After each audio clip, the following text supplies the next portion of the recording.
17.99. Ganyan.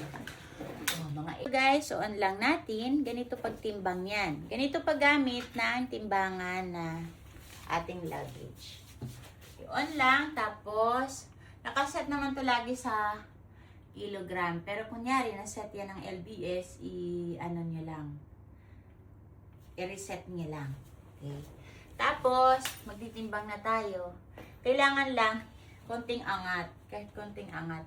Itong aking maleta ay pang maximum 30 kilos. Malaki to guys.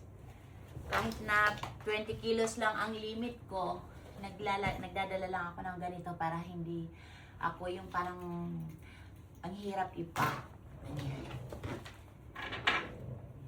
Ito, ilagay nyo lang dyan kahit saan na mga pwede nyong pagsabitan. Tapos, iangat nyo lang. Ayan. 17.99. Ganyan. Oh, mga 18 kilos na yan. So, diba? Meron pa tayong 2 kilos. Kunyari ngayong umaga, no? Magtutour pa kami bago pumunta ng airport. So, meron pa akong 2 kilos na pwedeng dalhin o pwedeng bilhin tapos mailagay sa maleta. Yun ang kagandahan, guys. Pag meron kayong timbangan kasi ma-anticipate nyo kung bibili pa ba kayo o hindi. Kasi baka bilhin lang kayo ng bili tapos eventually itapon nyo lang yan sa airport. Diba? Sayang. May mga nakikita kayo sa sa online na mga nagtapon sa airport, mga chocolates, mga ganyan, mga gamit, diba?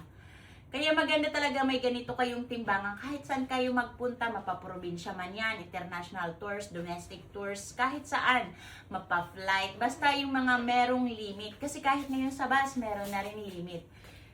Para hindi kayo yung bayad ng naka per kilo. Kasi baka yung binili nyo, 2 kilo lang, halagang 300 pesos, tapos magbayad kayo ng excess baggage nyo, 2.5, diba?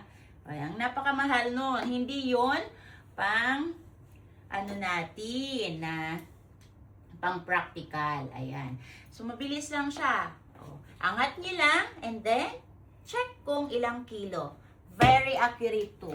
Lagi ko tong ginagamit. Kaya, hindi naman pumalpak. Never naman pumalpak.